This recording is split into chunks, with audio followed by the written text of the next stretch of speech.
Selamat itu opening kayak opening kayak yang itu selamat pagi, siang, sore.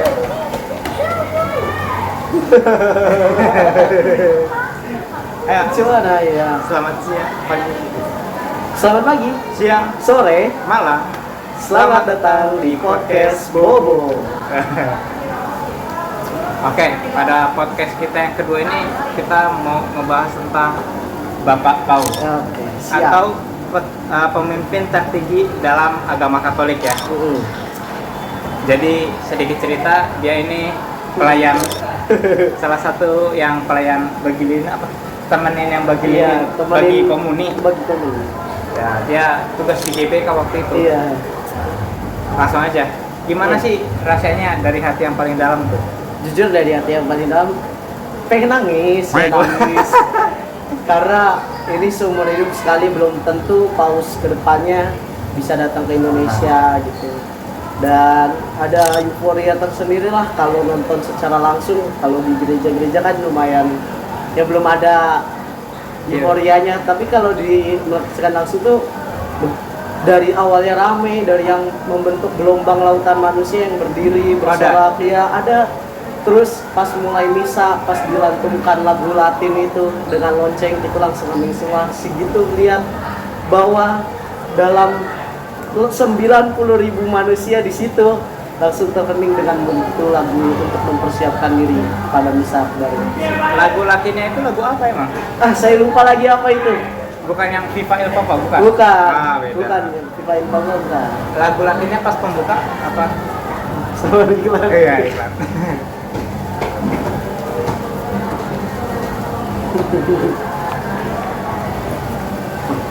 Karena udah musik lagi ya. Oke, lagu pembukanya, lagu Latinnya itu pas pembuka apa gimana tuh? Lagu pas pembuka, oh ya, Veni Creator. Veni Creator. Ya, Veni Creator Spiritus.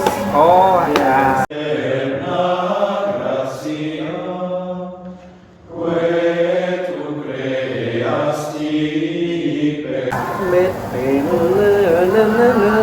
Asik, ini. Ya kemarin itulah gitu. Lalu gimana kesan pertamanya ngelihat Bapak Paus Fransiskus secara langsung? Jujur senang banget. Seumur hidup baru ini sih apa ya, Tuhan memberikan oh gini loh gitu rasanya, apalagi ketemu dengan penerus Santo Petrus, penerus gereja di dunia, itu sangat luar biasa sekali lah ya. Pengen gitu mendekati tapi posisinya masih di lantai atas, di lantai 4 gitu. Bapak Paus Fransiskus itu yang ke 256? Iya betul. Oh, 256. Us. Kalau sebelumnya Bapak Benediktus itu 255. Iya betul. Kalau boleh tahu nih, apa aja sih persiapan tugas di GBK? Wah, kita mulai dari gladi kotor dulu. Okay. Jujur kemarin gladi kotor kita datang disuruh jam 10 udah datang. Tapi Hari apa tuh? hari Kamis. Hari Rabu. Oh iya, siap. Jam 10 kita udah disuruh datang. Kita datang jam 8 pagi, harus nunggu sekitar 2 jam. Dan kita akan dibagikan ID card oleh CEO-nya. Nah, CEO? Iya, CEO GBK. Oh, iya. Ya. Nah, pada saat itu di jam 9 harusnya pembagian ID card, CEO-nya belum datang. Aduh. Jadi percuma kita nunggu di luar panas-panasan dan segala macam, belum datang CEO-nya. Akhirnya jam 10 lewat berapa menit gitu baru dibagikan. Semua di sini bisa wow gitu. menyoraki CEO-nya gitu. Itu setelah itu kita melakukan masuk, kita tetap cek body walaupun memakai ring 1. Kita cek body, jam 11 ada briefing, jam 12 makan siang. Yang kebetulan kita tuh paroki saya sebenarnya dapat makan siangnya di jam 2 siang. Kenapa itu? Itu sangat lama. Padahal pembuatan makannya dari jam 11 dan expirednya pada siap konsumsi jam 1. Jadi kita makannya lewat 1 jam. Masih ya juga lumayan agak berlem gitulah, lembek gitu ya. Lembek tapi nyatu gitu. Iya, nyatu gitu, kayak jijik banget gitu kalau dimakan ini. Sumpah, tapi ya kita kata postman itu tidak boleh membuang makanan, Benar. jadi kita makan aja gitu. Membuang makanan sama dengan merampas dari orang miskin. lain, ya. Orang miskin Yang miskin. Indonesia. Itu, terus kita mulai masuk ke acaranya di jam 3 tuh sudah mulai opening dari Romo, 2 Romo dan 1 suster. Romo Almo ini adalah sebenarnya Romo ketuanya Miss Dinar itu yang di GBK. Tetapi dia dia lucu sekali. Dia adalah Miss Dinar inti. Jadi bukan Miss Dinar ketua, Miss Dinar inti di Paus. Oh, Saya merasa iri menjadi kenapa sih Romo Almo katanya ketua Miss Dinar kita tapi malah Miss Dinar inti gitu loh. Itu. Berarti dia itu Miss Dinarnya Bapak Paus. Iya. Bukan Miss Dinar yang bagian diri. Iya, makanya kita agak merasa iri gitu loh dari Romo Almo. Jadi dia yang MC, mulai MC baru penampilan Leodra. Wah, langsung teriak semua, "Woi Leodra gitu. Nyanyi Leodra. Leodra pas kapan itu? Pas gladi bersih dia nyanyi, iya, siap, pakai siap. baju hitam, terus kacamata hitam di atas kepala gitu. Wih, saya hafal banget itu Leodra. Oh iya, mari Bu, mangga Bu. Bikin podcast. Bikin Oh, podcast. Ibu. Iya, boleh.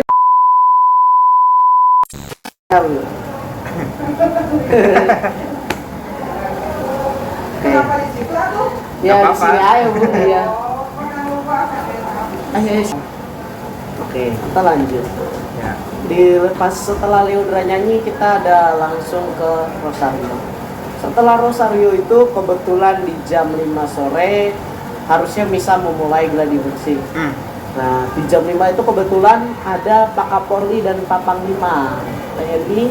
Pak datang Kapolri langsung. itu yang ini ya. Terus dia Sigit. Nah, ya. Ya. Kalau TNI siapa? Aduh, lupa lagi pangdamnya siapa. Siap. Itu datang mengecek pengamanan dan segala macam. Di situ juga jam 5 harusnya kita memulai gladi bersih. Tetapi Romo Eko langsung klarifikasi di jam 7 malam. Lah? Jadi kita selama jam 5 sampai jam 7 nggak ngapa-ngapain. Gitu. Jadi percuma kita di kesono nggak ngapa-ngapain, cuma liatin mereka tampil terus cuma tahu ting dornya, tempat duduknya ini gitu. Romo Eko langsung klarifikasi, mohon maaf kepada 1000 Miss Dinar yang hadir pada hari ini. 1000. Iya, termasuk di GBK dan Madya. 1000 Miss Dinar, kami mohon maaf karena kalau gladi bersih pun harus sama Miss Dinar inti. Ternyata Miss Dinar inti itu latihannya prepare sendiri mereka dari jam 9 sampai jam 11 bersama paduan suara Romo Eko. Paduan suaranya itu siapa aja kalau tahu? Oh, nggak tahu saya. Maksudnya Tapi dari mana gitu? banyak dari berbagai kalangan. KO-nya bahkan masuk. Oh, tuh. KO-nya. Iya, KO-nya Ah. masuk. Betul. Nih, kalau yang saya dengar-dengar itu kalian itu Rosario karena katanya mau hujan gitu. Benar? Iya, benar. Coba ceritain. Sebenarnya waktu saya sebenarnya tertidur. Saya sebenarnya tertidur. Jujur jam 3 setelah mulai opening, saya udah mulai ngantuk. Setelah Leodra nyanyi lah, itu mulai Rosario saya udah ngantuk, saya tertidur. Oh. Pas hujan pun, yang suruh 10 kali Salam Maria itu saya nggak ada di tempat karena saya harus menaruh tas dan segala macam di pintu 62. Dari pintu 62 ke 80 itu jauh, jadi benar-benar melingkari setengah stadion gitu. Oke. Ini pas misalnya gimana nih? Menurut kan Anda melihat secara langsung hadir Oke, gitu. kita mulai dari paginya sama seperti biasa kita datang di jam 8, jam 9 kita coba masuk, dibolehin scan, klik, masuk. Kita nggak ada pemeriksaan barang ternyata karena sudah ring 1, Ah. sudah otomatis aman, hanya scan barcode, masuk. Setelah masuk kita foto-foto dulu seperti biasa buat dokumentasi Aman lah ya. Terus kita naik ke atas. Kita naik ke 80. Ada satu momen di mana Vidi, tahu Vidi? Tahu? Vidi tanpa sengaja masuk ke pintu 82. Vidi masuk ke pintu 82, dilihatlah sama pas pampres. Pas Diusir, iya. Emang itu ruangan apa? Sebenarnya dalam waktu jam 8 sampai jam 10 itu area steril. Disterilkan dulu oleh pas pampres. Untuk apa itu ya? Keamanan. Enggak, maksudnya ruangan itu untuk apa? Bukan, itu bukan ruangan. Apa? Itu ya buat karena memang dia masuknya di situ. Oh. gitu. Dia tanpa pengetahuan itu langsung masuk, dimarahin lah sama pas pampres. Aduh. Disuruh pas keluar, tiba-tiba semua pas pampres serentak keluar. Oh udah ada orang langsung ngode-ngode gitu. Oh. Itu jadi setelah sampai situ baru mulailah jam 11 sampai jam 12 umat sudah berbondong-bondong datang, bahkan sampai ada yang kuning-kuning alma mater UI itu masuk. Ada juga. Ada UI Wih. masuk, set mereka check in, mereka boarding. Kita di situ lagi makan siang jam 12. Setelah makan siang kita tepar sampai jam 2 siang untuk berganti pakaian. Di jam 2 siang lewat kita ganti pakaian.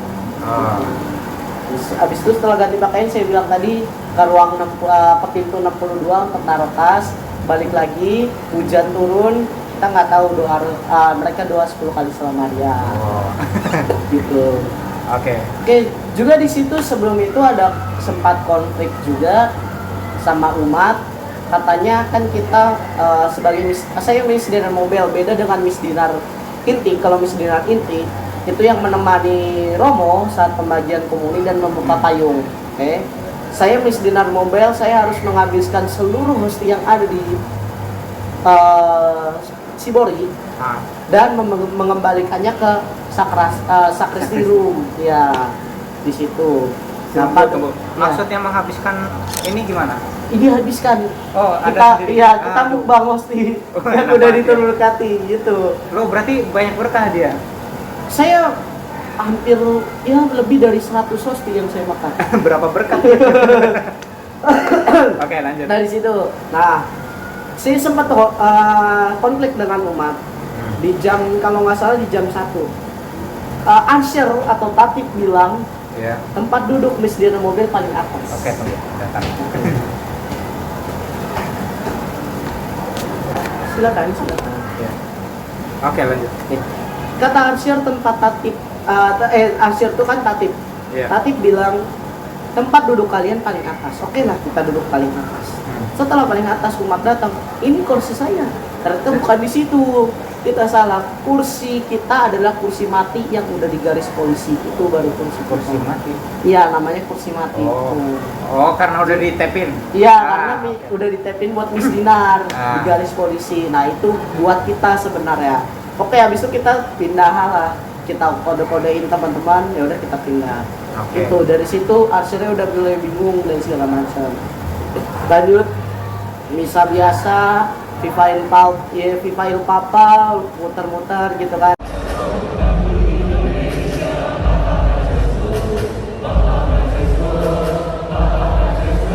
Oh, itu mulai datang beliau. Udah mulai datang tuh. Masih di Madia apa? Jam 4 tuh dia udah di Madia. Oke. Setelah itu Paus datang keliling-keliling Madia, habis keliling Madia ke belakang, dia masuknya dari belakang altar. Maksudnya keliling-keliling, dia cium bayi, dia joget-joget tuh pas di sebelah sono, kan saya di sebelah sini, putaran ke sono dia joget-joget. Oke. Gitu. Berarti beliau sebenarnya masih kuat apa gimana? Lah, dia sebenarnya pengen ceria gitu loh, ya saya tuh mau ceria aja gitu loh di sini. Dia happy dengan masyarakat Indonesia, bahkan kan sampai Romo yang di belakangnya Paus, yang biasanya itu yang pakai kacamata, itu sempat bilang orang Indonesia, saya sangat cinta dengan orang Indonesia. Jadi katanya ada kemungkinan Paus datang lagi ke sini. Saking cintanya gitu loh. Ini nih yang mata. Gitu. Kita dapat bocoran dari orang dalam. Itulah. Lanjut setelah keliling-keliling misa biasa. Nah, yang tadi Peni Creator Spiritus. Berarti Peni Creator itu habis Viva il Papa. Iya, setelah Paus nyampe Altar? ruang sakristi. Ruang sakristi baru mulailah lagu itu, atau biasa yang disebut silentium. Iya, waktu hening. Ya. Nah, di situ langsung hening semua gitu. Langsung diam, sunyi, berdoa masing-masing gitu. Baru Bapak Paus duduk di tahtanya, baru kita mulai misa. Jadi Paus setelah duduk di tahta, misa dimulai. Oke. Jadi gitu. Oke, perarakan mulai misal biasa. Saya paling kaget ya setelah dia ngomong saya mengakui gitu. Itu saya juga paling kagum. Saya kagum banget Nih, benar. kan lihat dari gereja gitu Iya. ya. Tiba-tiba kok diam gini. Lagi diam gitu, tiba-tiba ada suara saya Iya. mengaku. Gitu. Iya, paling wah gitu loh. Karena yang malah. Iya, iya, Mas. Saya mengganggu. Paling bikin kaget gitu. Iya, ternyata oh Bisa bisa ya, gitu ya, bisa bisa ternyata. gitu loh. Nah, gitulah. Terus mulailah khotbah. Kita khotbah mendengar dia ya lumayan juga sih. Oh gini hati suara paus saya baru pertama kali. Iya, benar sama. Baru pertama kali Gitu. Oh, mendengar secara langsung tuh langsung Beda. ya ampun beda banget gitu. Setelah itu dia waktu itu sempat terjeda khotbahnya, nggak tahu dia batuk atau apa, dia terjeda dulu sebentar, baru dia mulai lagi khotbahnya itu. Terus saya yang paling heran juga begitu luar biasa Uskup Ignatius tiba-tiba pakai bahasa Latin. Iya, Jujur, aduh. iya, nggak ada skenario nya pakai bahasa Akhir-akhir Latin. itu ya kan? Iya. Kalau milik foto bahasa Latin. Aduh. Pakai bahasa Latin, jadi agak lumayan susah gitu lah. Iya, benar. Sebenarnya saya udah mulai nggak khusyuk di situ. Iya, karena udah pakai bahasa Latin. Soalnya nggak paham apa artinya. Gitu. Terus lanjut ke penutup. Oke. Saya suka dia bilang berkat. Lucunya orang-orang Indonesia ada teks, ada buku teks misal bahwa In nomine Patris et Filii et Spiritus Sanctis itu ada tanda salib, udah ditulis di situ. Mereka pada gini pas bilang amin baru buat tanda salib. Saya lucunya begitu orang Indonesia. Padahal In nomine Patris itu dalam Iya. nama Bapa, apalagi Dalam nama Bapa, Putra dan Roh Kudus. Amin. Enggak, Itu in- In nomine Patris et Filii et Spiritus Sanctis. Amin. Pilih. Et Oke. Filii. Itu. Setelah itu dia ada ucapan terima kasih dari Bapak Kardinal. Iya. Pesan yang dia sampaikan terakhir penutup itu adalah Indonesia adalah negara yang murah senyum. Kalian adalah murah senyum. Senyum adalah senjata untuk menyatukan persaudaraan. Buatlah senyum itu dan sebarkanlah senyum itu ke seluruh penjuru dunia, dan terciptalah toleransi di antara umat beragama. Seperti di Yerusalem, menciptakan keramaian untuk memuji Allah. Itu yang saya dapat dari tafsiran secara apa ya namanya ya Indonesia. Iya, ada yang pernah bilang gitu, saya lupa. Bilangnya kalau di Yerusalem itu mereka apa ya? Firman Allah itu nggak ngomong gitu. Iya. Tapi sambil bersorak-sorak, Iya, berkumpul makanya bersorak-sorak. iya betul. Gitu. Nah, sebelum itu aku mau back lagi yang waktu komuni juga. Oke. Waktu komuni itu kita ada kode. Iya. Kodenya setelah asisten paus, tahu kan asisten paus orang Romo yang rambut putih berkacamata orang luar. Ya. Nggak tahu ya. Ntar ada fotonya. Iya, nanti kalau ada fotonya boleh. Itu setelah dia mengambil selidia topi uskup yang putih, Iya, itu, payung mulai dibuka. Payung dibuka, pembagian komuni dimulai. Komuni dimulai selama 10 menit, berangsur baik. Oke, hosti juga Romo nawarin gini, kita ambil sepuasnya. Jadi saya ambil sepuasnya gitu. Iya, bos. Sepuasnya. Setelah itu homili selesai ditutup payungnya, pembagian hosti selesai ditutup payungnya pada waktu Monsinyur itu menaruh Selidia. topinya ya selidianya itu ke atas kepala paus. Itu baru payung ditutup, tapi komuni tetap berlangsung. Tapi kebetulan komuni itu semuanya rata-rata selesai dalam 10 menit habis. Makanya keren, luar biasa. Itulah. Setelah itu ya udah sih kita mukbang hosti. Sebut aja lah ya. Udahlah pulang. Waktu berkat juga saya kagum banget pas kayak happy banget gitu loh meninggalkan Indonesia. Udah. Kayak nggak rela ngasih bapak Iya. paus. nggak rela. Dan itu dia kan berdoa pada patung Bunda Maria ya. Iya. Patung Bunda Maria yang kita temuin di katedral. Oh iya, tahu. Nah, tahu kan? Nah, itu dia. Museum katedral ya. Oke. Oke. Apalagi nih? Kita ngebahas Bapak Pausnya sekarang. Boleh. Jadi menurut pribadi Bona, siapa Bapak Paus yang paling amazing gitu? Kalau amazing pertama ya Yohanes Paulus kedua. Setuju. Ya kan. Lalu yang kedua saya berpegang teguh pada Paus Fransiskus. Ini ya, yang sekarang. Ya, jadi dua paus inilah yang motivasi hidup saya, bahwa Yohanes Paulus kedua dia tidak takut akan dunia. Dia terus berbuat, membantu manusia, mengangkat derajat manusia dan segala macam. Kalau dari Paus Fransiskus sendiri, dari muda kesederhanaan dia, dari ya kalian tahu sendiri kalau ada filmnya itu kan film Two Popes itu yang dia tidak memakai lah aksesoris kepausan, dia nggak mau, dia pakai apa yang saya ada, apa yang saya punya aja. Terus dia sempat berdoa, bila hari ini ada air mata, jadikanlah air mata itu kebagian untuk masyarakat. Gitu, gitulah hanya. Kalau sampean ada minat untuk jadi paus? Nggak minat. Tapi kalau kesananya ada minat lah. Kalau Vatikannya ada, kita aminkan saja. Aminkan aja. Kalau dari umat muslim kan ke umroh gitu ya, ke Mekah. Kami ke Vatikan. Ke Vatikan gitu. Tanah suci. Oke, kiranya sekian saja podcast kami pada hari ini. Jangan lupa di subscribe ya. Banyak konten-konten menarik juga. Terima kasih, jangan lupa di like, komen, dan di subscribe. Follow up terus kami, siapa tahu kami masih membuat podcast lagi. See you on the next time. Bye bye. Kocak lu.